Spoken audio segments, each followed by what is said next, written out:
My name is Jenny, and I'm standing in the Lincoln Cemetery holding a fistful of Nebraska soil. The wind cuts across the open prairie, carrying the smell of turned earth and distant rain. In front of me, 6 men are lowering my father's casket into the ground. It's been 3 days since he collapsed. 3 days since I found him face down between the corn rows, his hand still gripping the irrigation valve he'd been checking. 3 days since the paramedics told me there was nothing they could do. Massive heart attack. He was gone before he hit the ground. The weight of the casket seems impossible as it descends. How do you fit a man's entire life into a box that size? My father taught me to drive a tractor when I was 12. He showed me how to read the soil, how to know when the corn was ready, how to feel the pulse of 400 acres through the soles of my boots, 400 acres that my grandfather bought in 1962 with money he'd saved working 3 jobs. Land that my father had bled into every harvest season, every drought, every flood. Land he'd promised would be mine. "This will be yours someday, Jenny," he'd said last spring, standing in the north field with dirt under his fingernails and sun on his face. "Every seed we plant, every crop we bring in. You're a Sullivan. This land is in your blood. I'm 23 years old, and I can feel that promise dying with him. The preacher is saying something about dust and ashes, but I'm not listening. I'm watching my uncles Robert and William, standing on the opposite side of the grave. They flew in from Omaha yesterday. Didn't help with any of the arrangements. Didn't ask if I needed anything. Just showed up in their expensive suits, looking like they were here for a business meeting instead of their brother's funeral. Robert catches my eye and doesn't look away. There's something cold in his expression, something that makes my stomach twist. William whispers something to him, and they both glance at the third man standing with them. A stranger in a gray suit carrying a leather briefcase. Not family, not a mourner, but a lawyer. The casket settles into place with a hollow thud that I feel in my chest. The preacher finishes his prayer. People start moving toward their cars, murmuring condolences that blur together into meaningless noise. Robert and William don't move toward their car. They're walking toward me.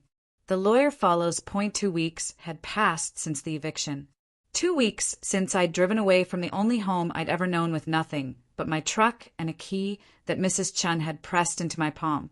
The storage facility in Omaha was one of those industrial places off Highway 80, all concrete and orange doors that stretched in endless rows. Unit 247. I stood outside it for 5 minutes before I could make myself turn the key. The door rolled up with a metal screech that echoed through the empty corridor. Inside were 12 cardboard boxes, stacked with military precision, each one labeled in my father's careful handwriting. Financial records, 2008 to 2015. Property deeds, insurance documents, personal journal. My hands shook as I pulled down the first box. The financial records came first. Bank statements going back 15 years, each one marked with yellow highlighter where the numbers didn't add up. My father had circled withdrawals, traced deposits, drawn arrows connecting transactions that should never have been connected. I spread the papers across the concrete floor, trying to make sense of what I was seeing. Wire transfers to shell companies with names like Prairie Holdings LLC and Midwest Agricultural Investments. Checks signed with my father's signature, but the handwriting was wrong. Too smooth, too confident. Dad's signature always had a slight tremor from years of gripping tractor wheels. These were forgeries. I pulled out my phone and started photographing everything, my heart hammering against my ribs. Each click of the camera felt like building evidence against people I'd known my entire life. People who'd sat at our Thanksgiving table. People who were supposed to be family, but family doesn't do this. The next box contained property records, deeds to farmland surrounding our property, parcels that had belonged to the Johnsons, the Hoffmans, the Rodriguez family, small farms that had gone under during the drought 5 years ago, except they hadn't just gone under. According to these documents, Robert and William had bought them. Every single parcel, 2,000 acres total, purchased through those same shell companies I'd seen in the bank statements, purchased with money stolen from my father. I sat back on my heels, the weight of it crushing my chest. 15 years. They'd been doing this for 15 years. The Johnson farm had been foreclosed in 2019. I remembered Mr. Johnson at the county auction, tears streaming down his face as strangers bid on his family's land. My father had tried to help him, offered to co-sign a loan, but the bank had refused. Now I knew why. Robert and William had already arranged for the foreclosure. They'd wanted that land, and they'd taken it. The Hoffmans lost their place in 2020. Mrs. Hoffman had a stroke from the stress. She was still in the nursing home on the east side of town, barely able to speak. The Rodriguez family just disappeared one day. No goodbye, no forwarding address. Just gone. Their farm sold at auction 3 months later. All of it connected back to my uncles. All of it funded with money they'd stolen from my father. I pulled out the third box with trembling hands. The label read Personal Journal in Dad's cramped writing. The leather cover was worn smooth from handling. I opened it, and the first entry was dated March 12th, 2018. Check the accounts again today. Another $47,000 missing. Confronted Robert about it. He says it's just accounting errors, that I'm getting confused in my old age. I'm 52. Not senile. My throat tightened. I kept reading. June 3rd, 2019. William came by today asking me to sign papers for a joint investment opportunity. Wanted me to co-sign on a loan for equipment. I refused. The look he gave me made my skin crawl. October 15th, 2020. Found documents in Robert's truck when I borrowed it last week. Shell company registration forms. My signature was on them. I never signed those papers. Called a lawyer in Lincoln. But he says without proof of forgery, there's nothing he can do. Page after page. My father documenting every suspicious conversation, every missing dollar, every lie his brothers told him. He'd known. He'd known for years that they were stealing from him, and he'd been afraid. January 8th, 2023, they're getting bolder. Robert showed up drunk last night, demanding I sign over my share of the farm. Said I was too old to run it properly, that I was holding them back. When I refused, he grabbed my collar and slammed me against the wall. William just stood there watching. The entry was from 4 months ago. 2 months before he died that I turned to the next entry, my hand shaking so badly the page blurred. February 20th, 2023. I've started keeping records of everything. If something happens to me, Jenny needs to know the truth. I'm leaving her everything. But I need to protect her first. Tomorrow I'm going to see Mrs. Chen about witnessing my new, why vision blurred. I wiped my eyes and kept reading. March 15th, 2023. Updated the will today. Everything goes to Jenny. Mrs. Chen and Pastor Davidson witnessed it. Gave Chen the key to the storage unit where I'm keeping all the evidence. If I die suddenly, she'll make sure Jenny gets it that I'm scared. Not for myself, but for what happens to Jenny if they succeed. Robert made another threat today. Said accidents happen on farms all the time. Heavy machinery, bad falls, heart attacks from stress. Heart attacks from stress. The words made my stomach turn. I flipped to the final entry, dated March 17th. 2 days before he died, that if you're reading this, they did it. They finally did what they've been threatening to do for months. Jenny, I'm so sorry I couldn't protect you better. I'm sorry I couldn't be stronger. But everything you need is in these boxes. The truth about what they've done. The proof you need to take back what's yours, that don't let them win. Don't let them take what we built. If you're reading this, they did it. That I read those words 3 times, each time feeling like someone was squeezing my throat shut. They didn't just steal from him. They killed him. Why father didn't have a heart attack from stress. They murdered him. Whether it was poison or they staged it somehow, or the stress of their threats literally stopped his heart. They killed him as surely as if they'd put a gun to his head. The paramedics said it was natural causes. Massive cardiac arrest. Said it happens to farmers all the time. Too much physical labor. Too much stress. Not enough medical care. but there was nothing natural about it. Robert and William had threatened him, told him his heart would give out under stress. 2 days later, he was dead in the cornfield. That wasn't a coincidence. I thought back to the funeral. The way Robert and William had stood across the grave with their lawyer, already planning to take everything. They hadn't been grieving. They'd been calculating. They'd probably been planning this for months, maybe years, waiting for the right moment to make their move, waiting for my father to be weak enough, scared enough, isolated enough that they could strike. And I'd been so consumed by grief that I'd almost let them get away with it. Almost that I stood up so fast the room spun. My phone clattered to the concrete floor. I braced myself against the metal shelving unit, trying to breathe through the rage that was suffocating me. They didn't just steal from him. They killed him. The thought kept repeating in my head, like a drumbeat. Murdered. My father was murdered. By his own brothers. For money. For land. For greed. That I looked at the remaining 9 boxes stacked against the wall. If Dad had documented everything in just 3 boxes, what else was waiting for me? My phone buzzed on the floor where I dropped it. A text from a distant cousin asking if I was okay, if I needed anything, if there was anything she could do to help. Where were these people 2 weeks ago when Robert and William threw me off my own farm? Where were they when I was packing my entire life into the back of a truck? I picked up my phone and turned it off. I didn't need sympathy. I didn't need concern. I needed evidence. There were 9 more boxes that I spent the next 4 hours going through every single one. Bills of sale for equipment that didn't exist. Loan documents with forged signatures. Email printouts where Robert and William discussed how to handle the problem of my father's refusal to cooperate. Point 1 email from William to Robert, dated February 2023. He's not going to sign. We need to move to Plan B. Robert's response, already in motion. Give it time, Plan B. They'd had a backup plan for when my father refused to cooperate. They'd planned his murder. The 8th box contained text messages. My father had printed them out, highlighted the threatening ones, dated each page. October 2022, Robert to William.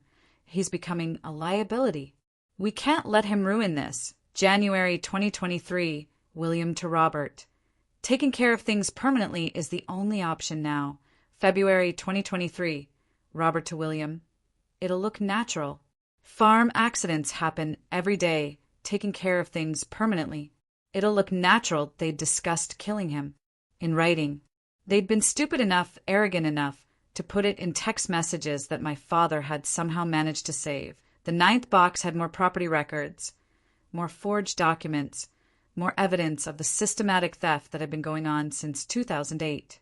15 years of stealing from their own brother. The 10th and 11th boxes contained legal documents, contracts that Dad had refused to sign, property transfers he'd blocked, loan applications with his forged signature that he'd discovered too late. The 12th box was smaller than the others. When I opened it, I found a single item inside, a USB drive with a label in Dad's handwriting. Insurance. I turned it over in my hands. The plastic was worn smooth, like he'd handled it frequently. Whatever was on this drive, he'd considered it important enough to keep separate from everything else. Important enough to label it insurance. I looked at the mountains of evidence spread across the storage unit floor. Bank statements, property deeds, journals, emails, text messages. 15 years of documentation. Proof of embezzlement, forgery, conspiracy. But this USB drive, this was something else. If you've ever discovered something that changed everything you thought you knew, type betrayal in the comments. Because what I was about to see on that USB drive would destroy any remaining doubt about what my uncles really were. I'm building this case piece by piece, just like I had to do in real life. Every document, every piece of evidence, every moment of realization that the people who should have protected our family were the ones destroying it. This isn't just about inheritance fraud or financial crimes.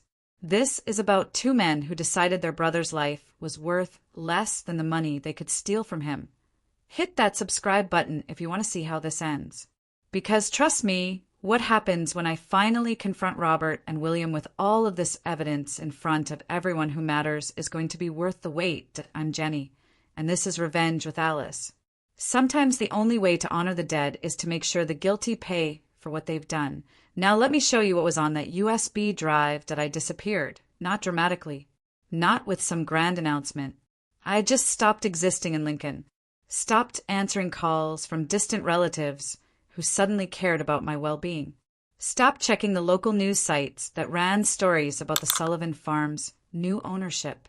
Stopped being the grieving daughter everyone expected me to be, that I became a ghost, that I in Omaha.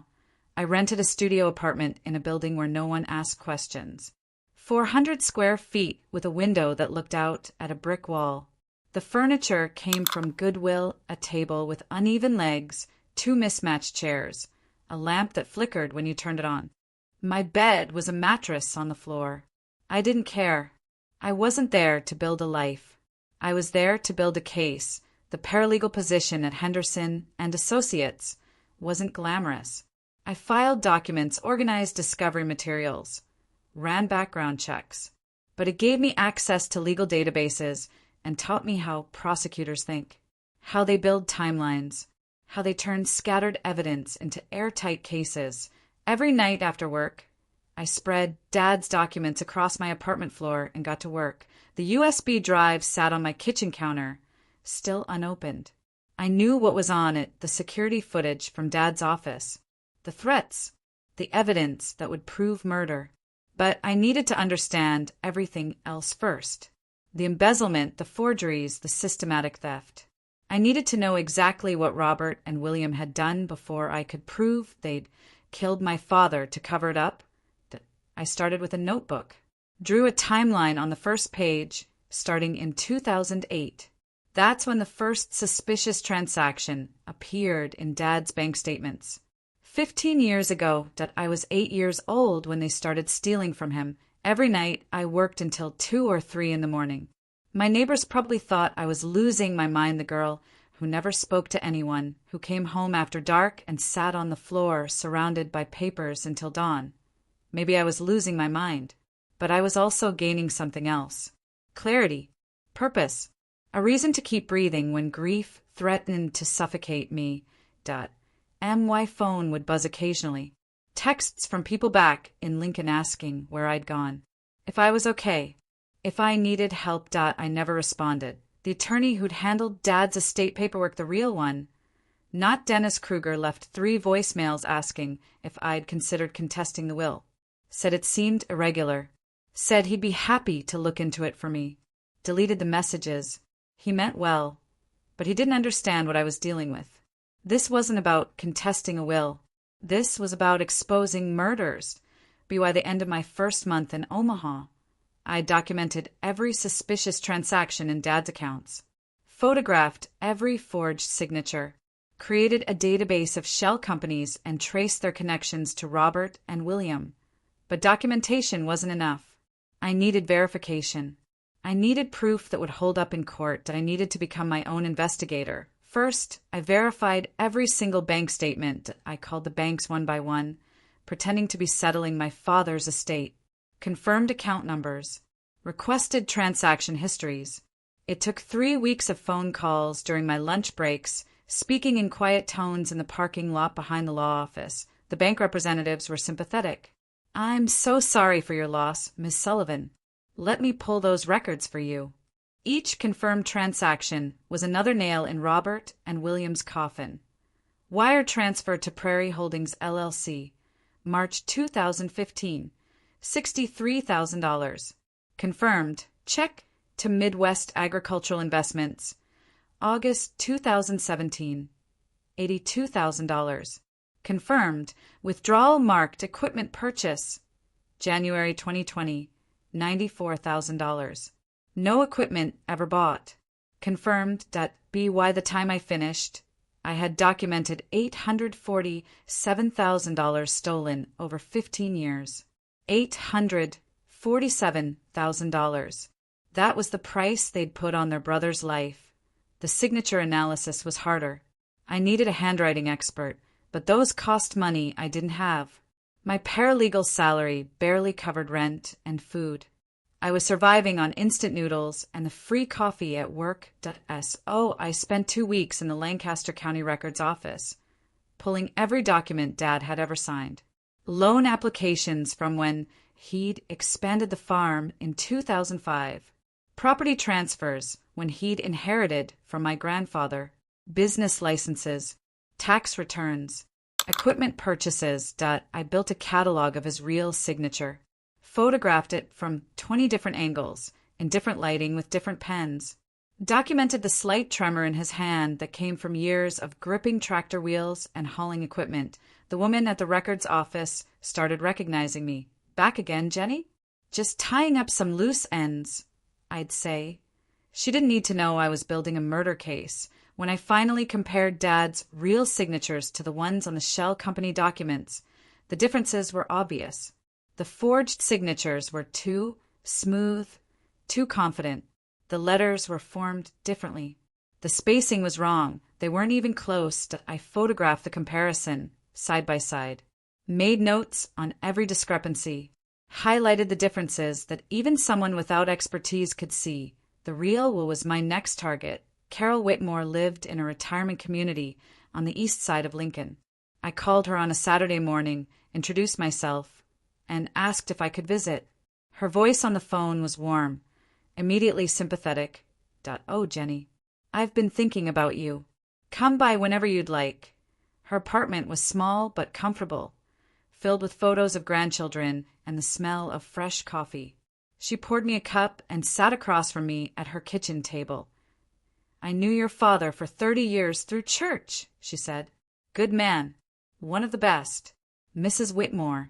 Do you remember notarizing his will? Of course I do. He came to see me 3 days before he died. Her eyes filled with tears. Said he needed to update his will, that his brothers were threatening him. He looked scared, Jenny. Really scared. She went to her bedroom and returned with a leather-bound journal. Her notary log. Every entry dated and documented. March 17th, 2023. Last will and testament of James Sullivan. Witnessed by Carol Whitmore and Pastor Raymond Davidson. Legal. Binding. Legitimate. He asked me to keep this safe, she said, touching the page. Said his brothers might try to claim he'd signed something else. He wanted me to remember the truth. I photographed the entry, my hand shaking. Thank you, Mrs. Whitmore. You have no idea how much this helps. Those men, she said quietly, Robert and William, they're not good people, Jenny. Your father knew that. That's why he came to me. The fake lawyer took longer to track down. Dennis Kruger's name didn't appear in any Nebraska Bar Association records. I searched every state just to be thorough. Nothing. He'd never been licensed to practice law anywhere in the country.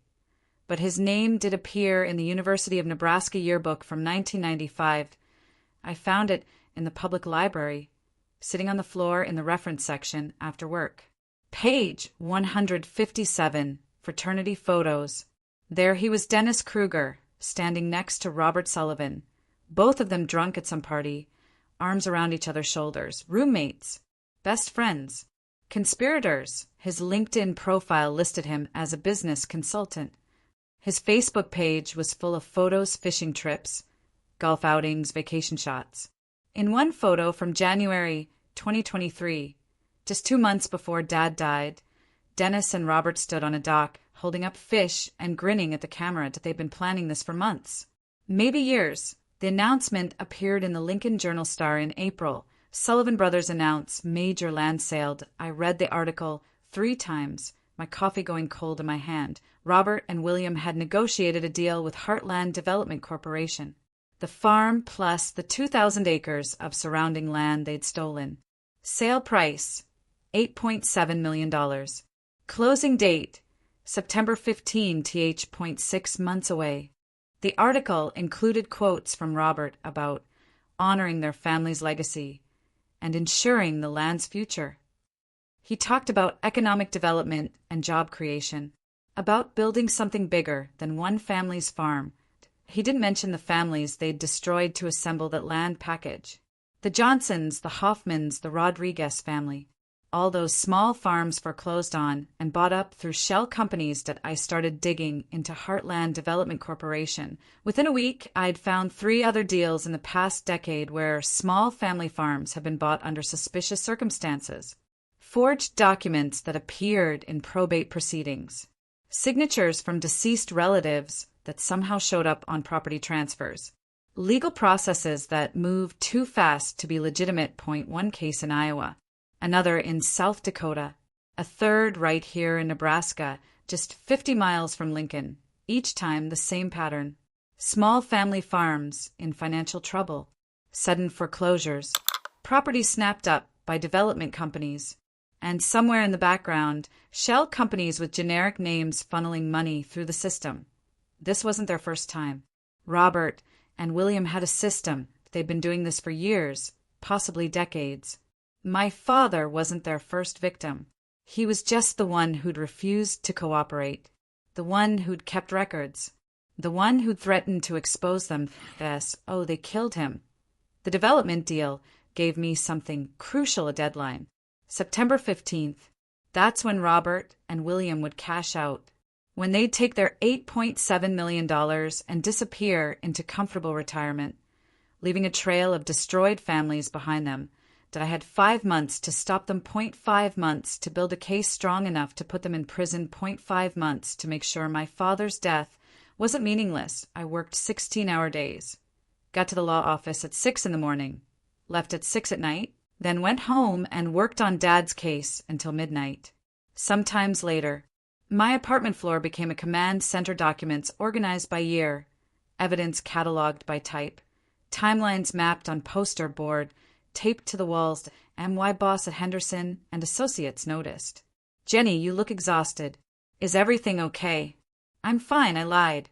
Just settling my father's estate. Lots of paperwork. He nodded sympathetically and didn't push. But I saw him watching me sometimes, concerned that I wasn't fine. I was running on rage and instant coffee. But I was getting somewhere. The pile of evidence grew. Bank statements with highlighted discrepancies.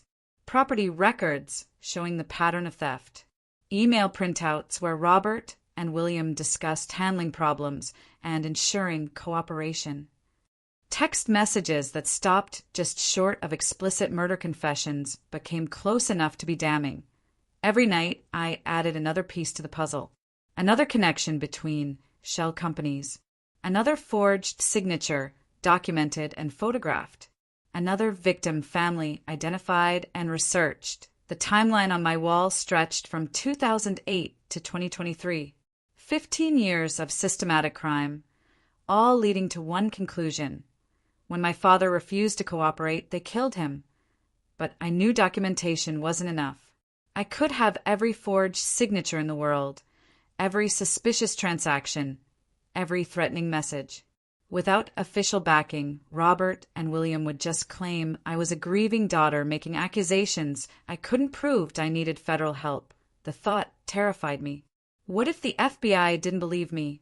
What if they thought I was delusional, seeing conspiracies where there were only accounting errors? What if they talked to Robert and William first, gave them time to destroy evidence or disappear, but I couldn't do this alone. My father had tried to fight them alone, and they'd killed him for it. That I needed someone with authority, someone who could get warrants, freeze assets, make arrests, someone who could turn my documentation into a real case. I end June, 3 months after I'd left Lincoln. I finally worked up the courage to make the call. The FBI field office in Omaha connected me to Special Agent David Chin. No relation to Mrs. Chin back in Lincoln, but the coincidence of the name made me trust him immediately. Maybe that was stupid. Maybe I was looking for signs that weren't there. But I needed to believe someone would listen. MS. Sullivan, he said when I explained why I was calling. These are serious allegations. Do you have evidence? I had 12 boxes of evidence. He met me at a coffee shop near the Federal Building 2 days later. I brought 3 accordion files stuffed with the most damning documents. Bank statements showing the embezzlement. Property records proving the systematic theft. Dad's journal documenting the threats. Screenshots of the text messages and emails where Robert and William discussed taking care of problems permanently. Agent Chin spent 2 hours going through everything. He didn't speak much, just turned pages, made notes, occasionally asked a clarifying question about dates or transaction amounts. Finally, he looked up at me. This is substantial, but the murder allegation is going to be difficult to prove without a toxicology report or direct evidence of tampering. What about the video? I asked. His expression changed. What video? I told him about the USB drive, the security camera in Dad's office that he'd installed 6 months before his death. The footage of Robert and William making explicit threats about making sure he didn't live to see another harvest. Agent Chin set down his pen. I'm going to need to see that footage. Now? We went back to my apartment. I loaded the USB drive on my laptop and we watched it together. Dad's office. The camera mounted above his desk, pointed down at the chairs where Robert and William sat. Timestamp, September 23rd, 2022. 6 months before Dad died. The audio was clear as glass. Robert's voice. Sign over your share now, or we'll make sure you don't live to see another harvest. William's laugh. Accidents happen on farms, brother. Heavy machinery, bad falls. Hearts give out under stress. Dad's voice shaking. You're threatening me, Robert. We're giving you options. Make the smart choice. The video ended. I'd watched it a dozen times by now, but it never got easier. Hearing their voices, seeing the fear on my father's face in those grainy frames. Agent Chen watched the entire video twice. When it finished, he sat back and exhaled slowly. Ms. Sullivan, I'm going to need copies of everything you've shown me. I'm opening an official investigation. The words washed over me like cold water. An official investigation. Federal resources. Warrants and subpoenas, and the full weight of law enforcement. For the first time since I'd left Lincoln, I felt something other than rage. I felt hope. Have you ever had to become your own detective to get justice? Drop a comment if you've had to fight the system alone. Your story matters, and you're not alone in this fight. Building this case took everything I had. 3 months of 16-hour days, living in a tiny apartment, working a job I didn't care about just to have access to legal databases. 3 months of documenting every crime, tracking down every witness, verifying every piece of evidence. But it was working. The FBI was involved now. Agent Chen believed me. He saw what I saw, not a grieving daughter making wild accusations, but a systematic pattern of theft and murder that stretched back 15 years. Subscribe if you want to see what happens when federal investigators start digging into Robert and William's crimes. Because what they found went deeper than even I expected. I'm Jenny, and this is Revenge with Alice. Sometimes you have to build your own justice system when the official one fails you. Now let me tell you about the trap we set. The case moved faster after that.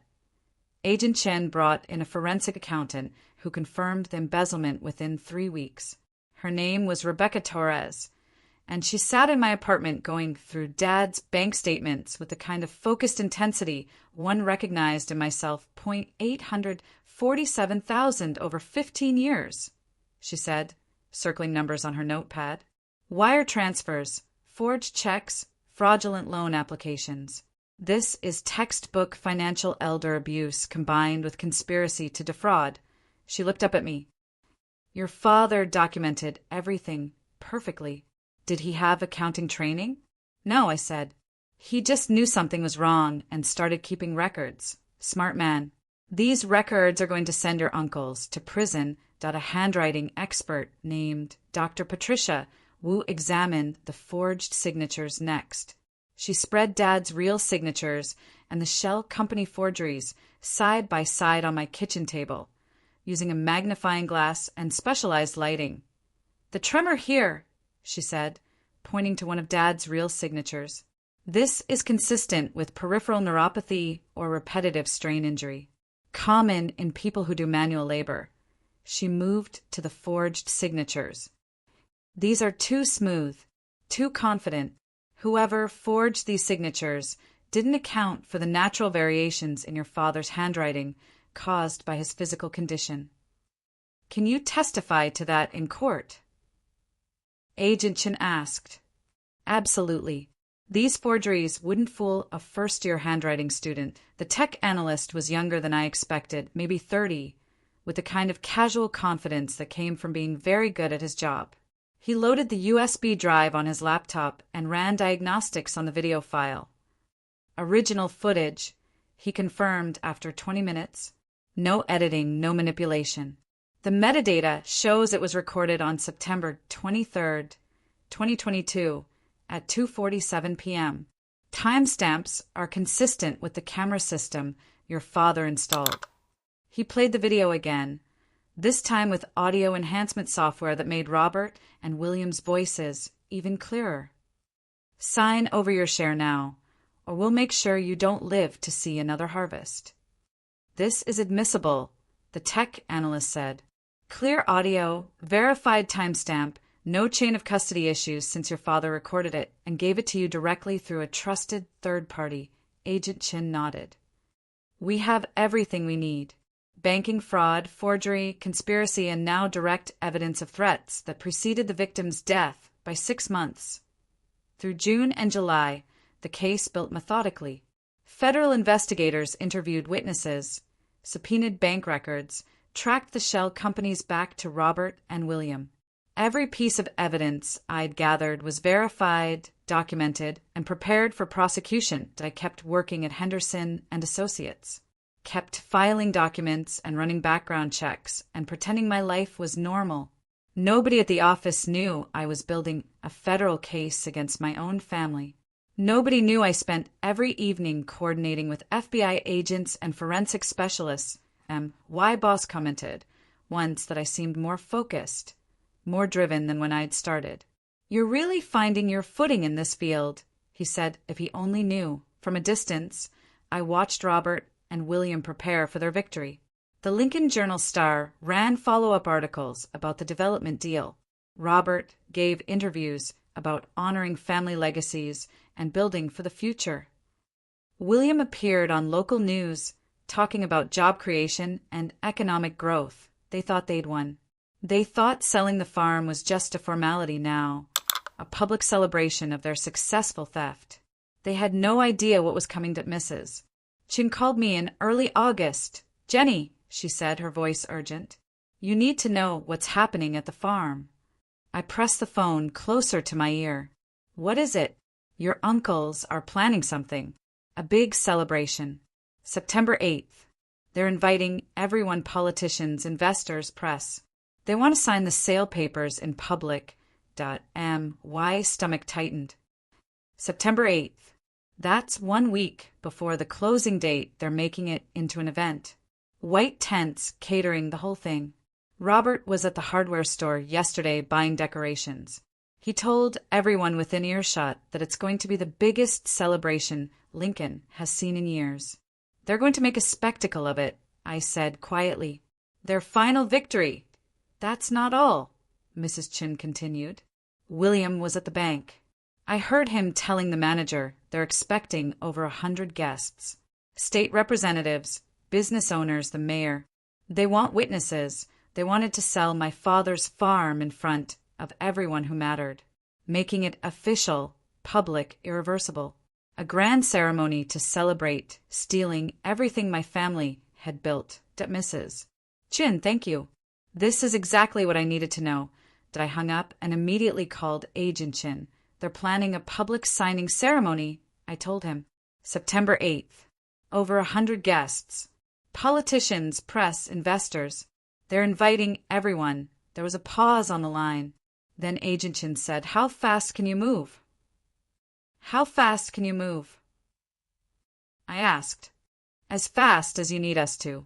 They just made this very easy. What do you mean? If they're signing those papers in public, in front of witnesses, using forged documents to transfer stolen property, that's fraud committed in real time. We can arrest them on the spot. My heart hammered against my ribs. You can do that. Ms. Sullivan, we've been building this case for 3 months. We have everything we need: financial records, forensic evidence, video proof of conspiracy and threats. The only thing we were waiting for was the right moment to make arrests that would stick. He paused. They just gave us that moment. If they try to finalize a fraudulent sale in front of 100 witnesses, they're handing us the last piece we need. Then let's give them a celebration they'll never forget. The next 4 weeks were the longest of my life. Agent Chin coordinated everything with military precision. Plain-clothes FBI agents would blend into the crowd as investors interested in the development deal. Warrants were prepared and ready to execute the moment Robert and William attempted to sign the fraudulent documents. Local law enforcement was briefed, and standing by Y role was simple. Show up and tell the truth that I prepared what I would say, rehearsing in front of my bathroom mirror at 2 a.m. The words had to be clear, factual, impossible to dismiss. I couldn't just accuse them, I had to prove it in front of everyone that I printed documentation. Dad's real will, notarized and witnessed. Bank statements showing the embezzlement.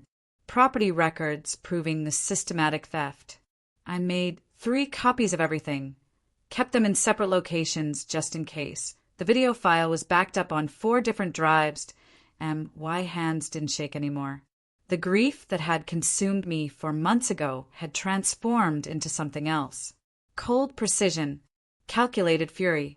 The kind of rage that doesn't explode, it freezes everything around it until justice is the only thing left standing. They thought they'd gotten away with murder.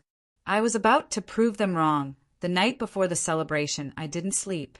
Sat by my apartment window watching the sun rise over Omaha, thinking about everything that had led to this moment that I remembered Dad teaching me to drive the tractor when I was 12. How he'd sat beside me in the cab, patient and calm, guiding my hands on the wheel. Easy now, Jenny. Feel the machine respond. It's not about forcing it, it's about working with it. I remembered him showing me how to read the soil, how to know when the corn was ready by the feel of the kernels, the color of the silk, the way the stalks rustled in the wind. You've got to feel the pulse of 400 acres through the soles of your boots, he'd said. This land talks to you if you listened that I'd listened. And now I was going to speak for a T-dawn. I showered and dressed carefully. Jeans, a simple black shirt, the boots I'd worn every harvest season since I was 16. I wasn't dressing for a celebration. I was dressing for a reckoning. Agent Chin texted at 7. Everything in position. Agents in place. Warrants ready. You're clear to proceed when ready. I looked at myself in the mirror one last time. 23 years old. Looked older now. Grief and rage had aged me in ways that had nothing to do with time. This is for you, Dad, I said to my reflection at 8 o'clock. I got in my truck and started driving toward Lincoln, toward the farm, toward justice. What's about to happen will change everything. If you've been waiting for the moment when justice finally arrives, you're about to get it. Hit that subscribe button because you won't want to miss how this ends. And if you believe that the truth always comes out, even when powerful people try to bury it, type justice in the comments below that I've spent 4 months building this case. For months of 16-hour days, of documenting every crime, of verifying every piece of evidence. For months of living in a tiny apartment, working a job I didn't care about, becoming a ghost in my own life, all to reach this moment. Robert and William thought they'd won. They threw me off my own farm, forged documents to steal my inheritance, and murdered my father to cover their crimes. They planned a public celebration to mark their victory. They had no idea I'd been building a federal case against them the entire time. What happens next? The confrontation in front of 150 witnesses, the FBI arrests. The moment when everyone realizes what they've really done, it's going to be worth every sleepless night, every hour spent on that storage unit floor, every moment of grief I've carried since finding my father dead in the cornfield. Share this video with someone who needs to know that powerful people don't always get away with it. That sometimes if you're willing to fight hard enough, long enough, smart enough, justice wins. That I'm Jenny, and this is Revenge with Alice. Because the best revenge isn't just exposing the truth. It's making sure they pay for what they've done. Now let me tell you about the day everything came crashing down. September 8th arrived with cloudless blue skies and temperatures in the low 70s. Perfect weather for a party, I parked my truck 3 blocks away from the farm and walked. The closer I got, the more my childhood home looked like something out of a magazine spread. White tents dotted the front lawn where Dad and I used to play catch. Catering vans lined the driveway where he'd taught me to change a tire. A portable stage had been set up near the barn, complete with a podium and sound system, that they'd turned my home into a carnival. 150 people milled around the property. Men in suits clustered near the refreshment tables, their polished shoes sinking into grass that Dad had mowed every Saturday for 40 years. Women in cocktail dresses picked their way across the lawn in heels that had no business being on a working farm. I recognized faces from the Lincoln business community, state representatives, the mayor, journalists with cameras and recording equipment. Robert and William held court near the stage, dressed in custom suits that probably cost more than most people's monthly rent. Robert's was charcoal gray with a silk tie that caught the light when he moved. William wore navy blue with gold cufflinks that flashed every time he gestured while talking. They looked like successful businessmen. Generous landowners about to make a lucrative deal. They looked like liars. A banner stretched across the barn read, "Building Nebraska's Future, Sullivan Family Farms Partnership with Heartland Development." And why grandfather would have burned that banner himself if he'd seen it, that I stayed at the edge of the property, hidden behind a row of catering trucks. From here I could see everything. The CEO of Heartland Development stood near the stage, shaking hands and smiling like he was at a wedding instead of a funeral for family legacy. A table had been set up with the sale documents, a fountain pen positioned precisely in the center. They were going to sign in front of everyone. Make it official. Make it public. Make it irreversible. Robert stepped up to the podium. Someone adjusted the microphone, and feedback screeched across the lawn. People winced and covered their ears. Robert laughed and tapped the mic twice. "Sorry about that, folks." "Technology, right?" Polite laughter rippled through the crowd. "I want to thank everyone for coming today," Robert said, his voice carrying across the property through speakers that shouldn't be on farmland. "This is a special moment for my brother and me. A bittersweet moment, honestly, bittersweet." The word made my jaw clench. This farm has been in our family for 60 years. Our father bought this land in 1962 with nothing but determination and a dream. My hands clenched into fists. Our father, he meant my grandfather, the man who'd saved every penny from 3 jobs to buy this land. The man who'd never met Robert and William until they were adults because he'd been too busy working to keep food on his own family's table. He passed that dream on to us, and to our brother James, who we lost earlier this year, that a few people in the crowd murmured sympathetically. Robert bowed his head as if overcome with emotion, like he was some grieving brother instead of a murderer standing on stolen ground. James would have wanted us to do what's best for this land. And that's exactly what we're doing today, that I could feel my phone vibrating in my pocket. Agent Chin texting, "In position. On your signal." "Not yet. Let them finish their performance first. Let them think they've won." Robert continued his speech, each word another knife in my back. Heartland Development shares our vision for preserving the agricultural heritage of Nebraska while building sustainable communities for future generations. Preserving agricultural heritage by paving over 400 acres of farmland. By destroying what 3 generations had built. By erasing my family's name from land my grandfather had bled for. The audacity was breathtaking. William took the microphone next, his smile practiced and empty. "This partnership represents everything our family has worked toward. Progress, growth, legacy, legacy." The word tasted like ash in my mouth. The Heartland CEO joined them on stage. Mid-50s, silver hair, expensive watch that probably cost more than a year of farm profits. He praised Robert and William's forward thinking and commitment to community development. He talked about jobs and economic growth and sustainability, like those words meant anything when you were destroying family farms to build strip malls and housing developments. He had no idea he was standing next to murderers. The crowd applauded. Cameras flashed. A journalist from the Lincoln Journal-Star was taking notes, probably already writing the headline about the Sullivan brothers' generous contribution to Nebraska's future. Robert picked up the fountain pen from the table. The same table where Dad used to do the farm's bookkeeping every Sunday night, calculator and ledger spread out while he tried to make the numbers work. "Before we sign these papers," Robert said, his voice taking on a reverent tone, "I want to say one more thing. Family is everything. We're honored to carry on the Sullivan name with this partnership." That's when I started walking, that I moved through the crowd slowly, deliberately. People stepped aside without really looking at me. Just another guest in jeans and a simple black shirt. Nobody important. Nobody worth noticing. The invisible daughter. Right until the moment she wasn't done, I reached the front as Robert bent over the documents. Pen poised an inch above the signature line. William stood beside him, already smiling for the cameras. The Heartland CEO had one hand on Robert's shoulder, the other reaching for his own pen point. 150 witnesses, about to watch them finalize the theft of everything my father had died protecting. Stop. My voice wasn't loud, but it cut through the murmur of conversation like a blade. Heads turned. Conversations died mid-sentence. Robert looked up, pen frozen in his hand. His face went white.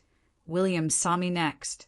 His expression cycled through confusion, recognition, and then pure fear. He took a step back, nearly knocking over the documents table. "Jenny," Robert said, trying to sound surprised instead of terrified. "What are you doing here?" I climbed the 3 steps to the stage. The wood creaked under my boots, the same boots I'd worn every harvest season since I was 16. "I'm here because this is my property," I said calmly. "Always has been." The crowd went completely silent. Even the catering staff stopped moving, trays balanced in their hands, watching this scene play out. William found his voice first, though it came out higher than normal. "You're not welcome here. This is private property, and you're trespassing private property." I turned to face the audience, making sure everyone could hear me. "That's interesting because according to the Lancaster County property records, this farm is registered to James Sullivan, my father, who left it to me in his will." Whispers erupted through the crowd like wind through corn stalks. Robert recovered quickly, too quickly. He'd been preparing for this possibility. "Jenny has been struggling since our brother's death," he announced to the crowd, his voice dripping with false sympathy. "We understand she's upset about the sale, but legally the farm belongs to us. We have the documentation right here." He gestured to a folder on the table. Dennis Kruger's forged papers, the ones that had fooled me for exactly 2 weeks before I'd found the truth. "Documentation signed by a lawyer named Dennis Kruger," I said, pulling the words out slowly so everyone could hear them clearly. "Except Dennis Kruger isn't a lawyer. He was never licensed to practice law in Nebraska or anywhere else. He was Robert's college roommate." The whispers grew louder. I saw the journalist from the Journal-Star writing frantically in his notebook. "That's ridiculous," Robert said, but his voice had lost some of its confidence. "Jenny, you're making yourself look foolish in front of all these people. Am I?" I pulled a folded document from my back pocket, the Real will, the one Carol Whitmore had notarized. "This is my father's actual will, dated March 17th, 2023. Notarized by Carol Whitmore and witnessed by Pastor Raymond Davidson, both of whom are here today, by the way." I looked out at the crowd. "Carol? Raymond? Could you raise your hands?" In the middle of the crowd, 2 elderly people raised their hands. Carol Whitmore, her face set in determination. Pastor Davidson from First Lutheran Church, who'd known my father for 30 years. To Robert's face turned from white to red. "This is absurd. You can't just show up and in what?" I interrupted. "Tell the truth? Mention that you and William have been embezzling from my father for 15 years, that you've stolen $847,000 through shell companies and forged documents." The crowd was no longer whispering. They were staring transfixed, like they were watching a car crash in slow motion. "That slander," William snarled, stepping toward me with his hands clenched. You can't prove any of I can prove all of it, I said, keeping my voice level. Bank statements showing wire transfers to Prairie Holdings LLC and Midwest Agricultural Investments, both shell companies you created. Property records showing you bought the surrounding farms with money stolen from my father. Forged signatures on documents he never signed. Should I go on? The Heartland CO had gone very still. His hand moved slowly toward his briefcase, probably already calculating how to distance his company from this disaster. Robert's voice turned pleading, desperate. Jenny, you're grieving. You're not thinking clearly. We loved your father.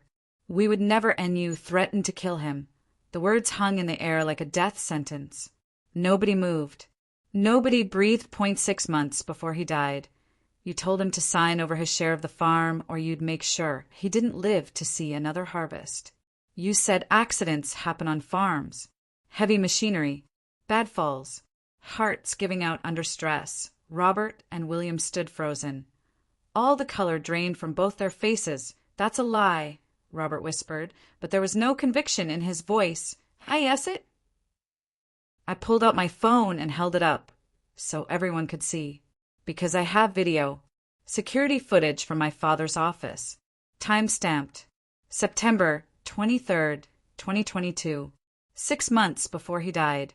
Audio, so clear you can hear every threat you made. I turned to the crowd, making sure the journalists got every word. You want to know what Robert said? Sign over your share now, or we'll make sure you don't live to see another harvest. And William laughed and said, Hearts give out under stress. I looked back at my uncles. 2 weeks later, my father updated his will, giving me everything. 2 weeks after that, he was dead. Massive heart attack in the cornfield. Just like you said.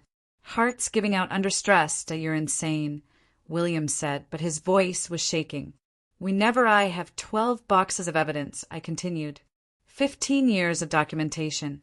Every forged signature. Every stolen dollar. Every threatening message. And a USB drive with video proof that you conspired to murder your own brother for money. Robert opened his mouth, then closed it. No words came out. There were no words left that could save them. That's when the FBI agents moved through the crowd. Agent Chin was the first to reach the stage, his badge visible on his belt, his face set in professional calm. 3 more agents followed, moving with the kind of coordinated precision that comes from years of practice. Robert Sullivan, William Sullivan, Agent Chin said, his voice carrying across the stunned silence. I'm Special Agent David Chin with the Federal Bureau of Investigation. You're both under arrest for conspiracy to commit murder, first-degree murder, wire fraud, bank fraud, and forgery. He pulled out handcuffs as 2 agents moved to flank my uncles. This is insane, William said, his voice rising to a shout. We're innocent. She's lying. You have the right to remain silent, Agent Chun continued, snapping the cuffs onto William's wrists. I suggest you use it. Another agent cuffed Robert, who'd gone completely silent, his face gray and slack.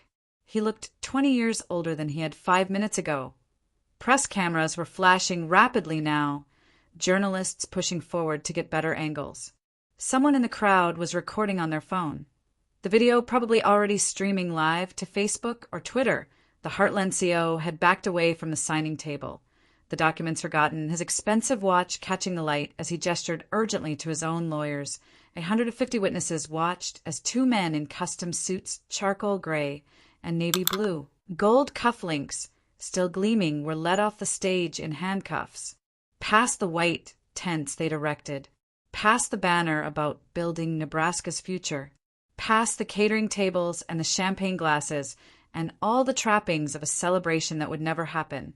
Federal vehicles were already pulling up the driveway, their lights flashing red and blue across the farmland. I stood on the stage, steady and calm, watching them go. My hands weren't shaking. My voice hadn't cracked. For months of grief and rage and sleepless nights had led to this moment, and I hadn't flinched. In the crowd I found Mrs. Chin. She was crying, one hand pressed to her mouth, the other clutching Pastor Davidson's arm. When our eyes met, she nodded once. A simple gesture that said everything. Your father would be proud. Pastor Davidson raised his hand toward the sky, his lips moving in what might have been a prayer or might have been thanks. The last thing I saw before the federal vehicles pulled away was Robert and William in the back seats, separated by steel mesh, their expensive suits rumpled and their faces hollow. This is for you, Dad, I whispered. The farm was mine again. The truth was out, and justice finally had arrived. The video went viral within 6 hours. Someone in the crowd had recorded the entire confrontation on their phone. By midnight, it was on every local news site in Nebraska. By morning, it had spread to national outlets. Brothers arrested in farmer's murder, land fraud scheme. Read the Lincoln Journal-Star headline. Nebraska siblings face murder charges after niece exposes decade-long embezzlement, said CNN. The footage was everywhere. Robert and William in handcuffs, being led past 150 stunned witnesses. The security video of them threatening Dad playing on loop. My voice steady and cold, saying, "You murdered my father for money." I sat in my apartment watching the coverage on my laptop, still wearing the same clothes from yesterday. My phone hadn't stopped ringing since I'd gotten back to Omaha. Reporters wanting interviews, lawyers offering their services, people I hadn't spoken to in years suddenly wanting to know if I was okay. Did I turn the phone off and kept watching that a legal analyst on MSNBC was breaking down the charges? This is one of the most comprehensive fraud cases I've seen in years. The victim, James Sullivan, essentially built the entire case himself before his death. He documented everything, kept records, installed security cameras, made sure his daughter would have everything she needed to prove what happened. The anchor looked directly at the camera, and his daughter did exactly that. 23-year-old Jenny Sullivan spent 4 months building a federal case while working as a paralegal. No formal legal training, just determination and her father's documentation. They cut to footage from the celebration. Me climbing the stage, Robert's face going white. The moment I said, "You threatened to kill him," a criminal defense attorney being interviewed shook his head. They made every mistake possible, held a public celebration, invited press and politicians, tried to sign fraudulent documents in front of 150 witnesses. It's like they wanted to get caught. They thought they'd already won. The anchor said that was their fatal error. The coverage played my confrontation again. I watched myself on screen, calm, methodical, destroying them piece by piece with evidence they didn't know existed. I looked different than I remembered. Older, harder. Grief and rage had carved something new into my features. My apartment buzzer rang. I ignored it. It rang again and again. Finally, I went to the intercom. Yes, Ms. Sullivan, this is Channel 7 News. We'd love to speak with you about. I turned off the intercom and went back to my laptop. The local news was now showing the farm. Yellow crime scene tape stretched across the driveway. Federal investigators in windbreakers photographing the property. Mrs. Chen standing at her fence, telling a reporter about my father. James was a good man, she said, her voice breaking. He didn't deserve what they did to him. But his daughter, Jenny, she made sure they paid for it. That girl is stronger than anyone knew. I closed the laptop and sat in the silence of my apartment. The phone kept vibrating with notifications I'd never read. Outside my window, the brick wall looked the same as always. Everything had changed, but somehow nothing felt different yet. The arraignment happened 48 hours after the arrests. Robert and William stood before a judge in orange jumpsuits, their expensive suits replaced with prison-issued cotton. The transformation was complete, from wealthy landowners to accused murderers in less than 72 hours. The prosecutor was a woman in her 50s named Elizabeth Marsh. She stood before the judge with the kind of quiet authority that comes from decades of sending criminals to prison. Your Honor, the state requests that both defendants be held without bail. They are flight risks with access to significant stolen assets, and they have demonstrated a willingness to commit murder to protect their interests. Robert's lawyer tried to object. Your Honor, my clients are pillars of the Lincoln community. They have no prior criminal record. They pose no danger. They conspired to murder their brother. Prosecutor Marsh interrupted. The FBI has video evidence of explicit threats made 6 months before the victim's death. Bank records showing $847,000 in embezzlement. Forged documents. Wire fraud. This isn't white-collar crime, Your Honor. This is organized conspiracy ending in murder. The judge looked at Robert and William for a long moment. They wouldn't meet his eyes. Bail denied. Defendants will remain in custody pending trial. Their assets were frozen immediately. The shell companies, the stolen farmland, the bank accounts containing $847,000 in embezzled funds. All of it locked down by court order while the criminal case moved forward. But the real cascade started when other families saw the news. The Johnsons from 3 miles down the road were the first to call Agent Chin. Their farm had been foreclosed on 5 years ago during the drought. They'd always thought the process moved suspiciously fast. The bank filing paperwork before they'd even missed a payment, the auction scheduled within weeks instead of months. Now they wanted to review the paperwork. They wanted to know if Robert and William had been involved. The Hoffmans were next. Their place had been foreclosed in 2020. Mrs. Hoffman had a stroke from the stress and never recovered. Mr. Hoffman had always suspected something wasn't right about the legal documents, but he'd been too devastated to fight. The Rodriguez family reached out through a lawyer. They'd lost their farm and left Nebraska entirely, too ashamed to stay. But they'd kept copies of everything. Transfer documents they didn't remember signing. Property assessments that seemed wrong. Loan applications with signatures that didn't quite match their OWN. By the end of the week, 6 families had come forward with similar stories. Farms lost in foreclosures that happened too quickly. Documents they didn't remember signing. Property that ended up in the hands of shell companies connected to Robert and William that a class action lawsuit was filed on Tuesday. Heartland Development Corporation issued a statement on Wednesday, distancing themselves from the criminal activities of former partners Robert and William Sullivan. They canceled the sale agreement and promised full cooperation with federal investigators. The CEO's photo disappeared from their website overnight. The country club where my uncles had been members for 15 years revoked their memberships on Thursday. They refunded the dues, removed Robert and William's names from trophy plaques in the clubhouse, and issued an apology to members for failing to identify the criminal behavior of former associates. My cousins started calling on Friday. Robert's daughter, Jessica, left a voicemail apologizing for not seeing what her father was. William's son tried to explain he'd had no idea about any of it, that he'd always thought I'd just moved on after Dad died. I didn't call them back. Maybe that makes me cold. But they'd stood by and watched me get thrown off the farm without asking a single question. Their sudden concern felt convenient. The property records were corrected on Thursday, 1 week after the arrests. Lancaster County filed an amended deed returning ownership of the 400 acres to the estate of James Sullivan, with me listed as sole heir. The forged documents Robert and William had filed were marked as fraudulent and removed from official records. The stolen farmland, 2,000 acres belonging to the Johnsons, Hoffmans, Rodriguez family, and 3 others, was seized as proceeds of criminal activity. Federal investigators were working to return it to the original owners or their heirs. Dad's was validated by the probate court 2 weeks later. I sat in Judge Morrison's courtroom while she reviewed the evidence. Carol Whitmore's notary journal. Pastor Davidson's testimony.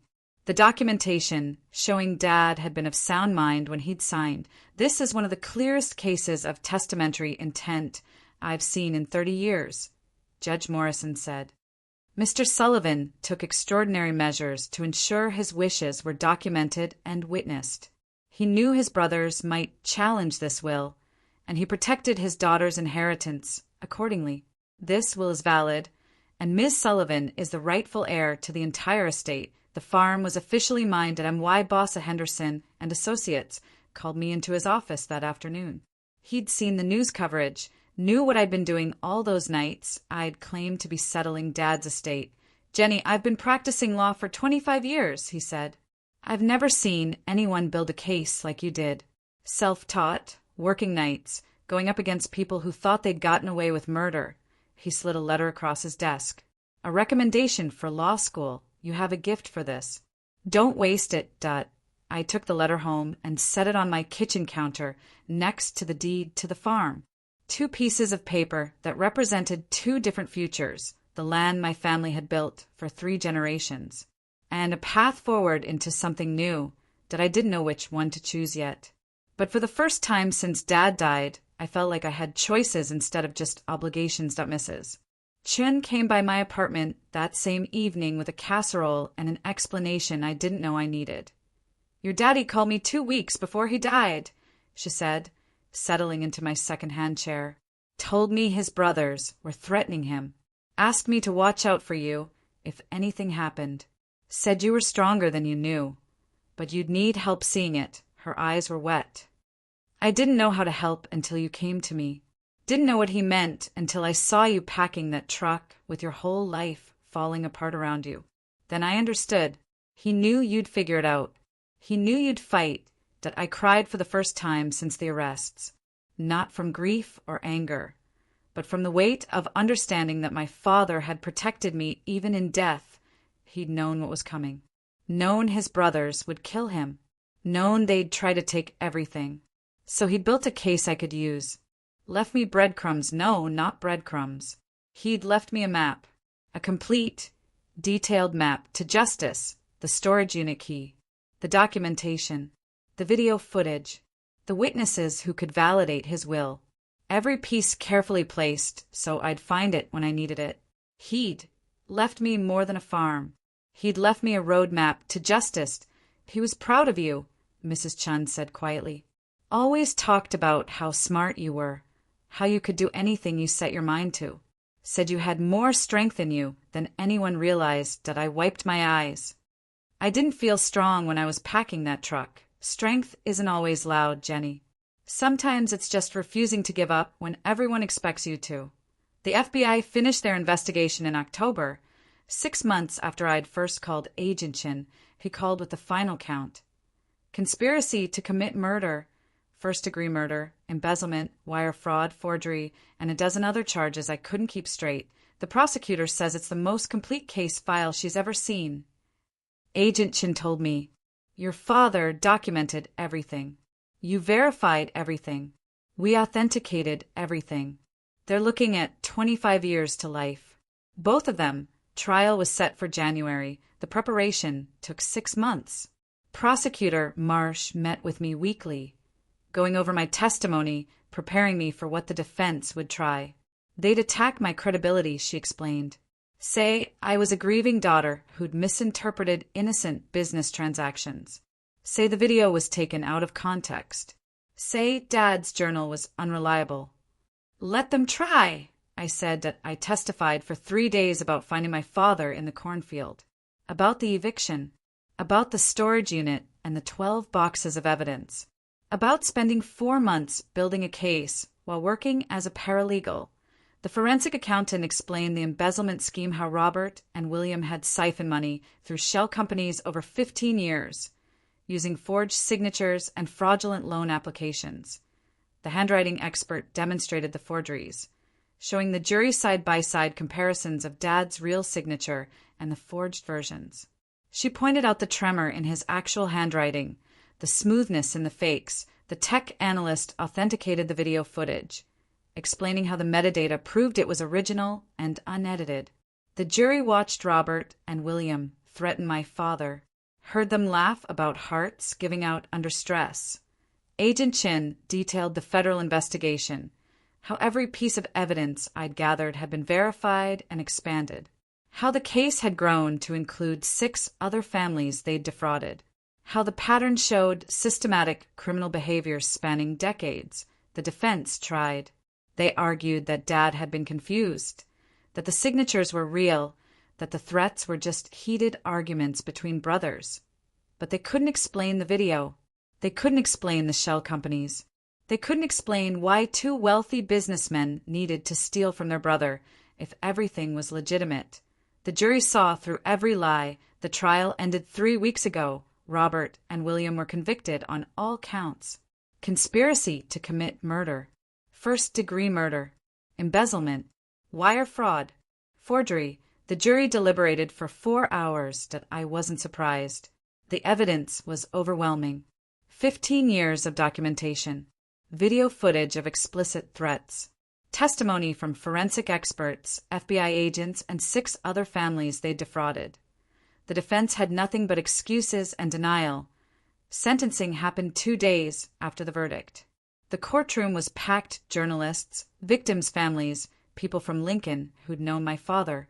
Mrs. Chin sat in the front row, her hands folded in her lap. The judge sentenced them to 30 years each. No possibility of parole. The defendants engaged in a systematic pattern of fraud, theft, and conspiracy that culminated in the murder of their own brother, Judge Morrison said. They showed no remorse, no accountability, and no recognition of the harm they caused to multiple families over decades. She looked directly at Robert and William. This court finds that the severity of your crimes warrants the maximum sentence allowable under law. Before the sentencing was finalized, the judge allowed me to give a victim impact statement. I stood at the podium and talked about my father, about the land he loved, the legacy he built with his own hands, about teaching me to drive a tractor when I was 12, showing me how to read soil, how to feel the pulse of 400 acres through the soles of my boots. I talked about the legacy they'd tried to steal, the families they'd destroyed, the life they'd taken for nothing more than money. Robert and William wouldn't look at me. They stared at the floor, their shoulders hunched, their hands cuffed in front of them. Cowards until the end. Why father spent the last year of his life documenting your crimes, I said. He knew what you were planning. He knew you'd kill him. So he built a case to protect me, to make sure I could finish what he started. That I looked at them one final time. He was right. You underestimated both of us. The bailiffs led them away. I watched them shuffle out of the courtroom in their orange jumpsuits, their expensive suits and gold cufflinks replaced with prison cotton and handcuffs. I felt nothing. No satisfaction, no relief. Just the quiet certainty that justice had been served. The farm is thriving now that I hired a manager named Tom Rodriguez, son of the family, whose farm Robert and William had stolen. He knows the land the way Dad did, understands crop rotation, sustainable practices, how to preserve soil quality, while maximizing yield. We're using the methods my grandfather would have approved of, rotating corn with soybeans, planting cover crops in the off-season, managing water usage carefully, preserving what he built in 1962 instead of paving it over for strip malls and housing developments. I'm learning the business side, taking agricultural management courses online at night, understanding profit margins, commodity prices, equipment maintenance costs, the parts of farming Dad handled while I was growing up. Tom sends me weekly reports, crop yields, maintenance schedules, weather concerns. I review them in my apartment in Omaha, still living in the same 400 square feet with a brick wall view. That I could move back to the farmhouse now. It's legally mine. The property has been restored, the title clear, but I'm not ready yet. That house still holds too many ghosts. Dad at the kitchen table doing bookwork, Robert and William walking through the door with their fake lawyer, me packing my truck with everything I owned while my world fell apart. Maybe someday I'll go back. Maybe I'll raise my own family there, teach them to drive tractors and read soil and feel the pulse of the land through their boots. But that's not all I'm doing. The farm is just one part of what I've built. Dad's legacy isn't just 400 acres of Nebraska soil. It's bigger than that now, that it's become a blueprint for fighting back. The 6 families who came forward after Robert and William's arrests needed help navigating the legal system. They had evidence, forged documents, suspicious foreclosures, property transfers that didn't make sense, but they didn't know what to do with it. That I used everything I'd learned to help them build their cases. Showed them how to request bank records, how to document forgeries, how to find expert witnesses who could testify about signature analysis and fraudulent transactions. walked them through the process of filing complaints with law enforcement, working with prosecutors, preparing for depositions. 0.3 of them got their farms back. The property seized from Robert and William's shell companies was returned to the original owners. The Johnsons are back on their land. The Hoffman's daughter took over the family property. The Rodriguez family came back to Nebraska. The other 3 received settlements compensation for the farms they'd lost. Enough money to start over somewhere else if they wanted. Last month, I started the James Sullivan Foundation. We help families fight inheritance fraud, provide legal resources, connect them with attorneys who specialize in estate disputes, offer financial assistance for expert witnesses and court costs. Dad's story became a blueprint for stopping people like Robert and William that we've already helped 12 families in 4 states. Recovered over $3 million in stolen property and fraudulent transfers that I got accepted to law school. Start in the fall at the University of Nebraska College of Law. Turns out rage makes excellent fuel for a career change. Tom will keep managing the farm while I'm in school. The foundation will keep helping families while I learn how to do it better, more effectively with actual legal credentials behind me. Dad wanted me to have the farm, but what he really gave me was purpose. Here's what I learned. They thought I was weak because I was young, because I was grieving, because I was a woman in a world that still thinks men automatically understand land and money better than women ever could. They thought the farm was theirs because they were older, because they were his brothers, because they'd always gotten what they wanted through intimidation and lies. That was their biggest mistake. They underestimated me. Counted on my grief to keep me small and quiet. Assumed I'd accept their version of reality because challenging it seemed impossible. But impossible just means no one's done it. Yet I'm standing in the same cornfield where my father died. 6 months later, the crops are coming in strong. Tom says it'll be one of the best harvests in years. The irrigation valve Dad was checking when he collapsed has been replaced. But I can still see him there, sometimes face down between the rows, his hand reaching for something he'd never fix. Your story doesn't belong to the people who hurt you. It belongs to you. Sometimes the only way to take it back is to stop waiting for someone else to fix things and fix them yourself. Justice isn't always fast. It took me 6 months to build the case that put Robert and William in prison. 6 months of late nights and cold coffee and documents spread across my apartment floor. 6 months of living like a ghost, working 2 jobs, becoming my own investigator, but it was worth every sleepless hour. Worth the grief and the rage and the fear that I'd fail. Worth the 400 square feet and the brick wall view and the Goodwill furniture. Worth every moment of doubt, every question about whether I was strong enough to see it through. They took my father. They took my home. They took 4 months of my life that I'll never get back, but I took something from them, too. Their freedom, their reputation, their future. And I gave 12 other families a chance to take back what was stolen from them. That's not revenge. That's justice. There's a difference. I'm Jenny, and this is Revenge with Alice. Because sometimes the best revenge is the truth. If you've ever had to fight for what was rightfully yours, if you've ever been underestimated and had to prove your worth, if you believe in standing up even when the odds seem impossible, subscribe. Share this story with someone who needs to know that being young or grieving or female doesn't make you weak. IT makes you dangerous when you finally decide to fight back. Drop a comment telling me about a time you had to fight for justice. Your story matters. I read every single comment, and knowing I'm not alone in this makes every late night worth it. We're building a community of people who refuse to stay silent when they've been wronged. And remember, they can take your home, your inheritance, even your family, but they can't take your determination to make things right. Until next time, this is Revenge with Alice, reminding you that the truth is worth fighting for, and no matter how long it takes. No matter how impossible it seems, the truth always wins in the end.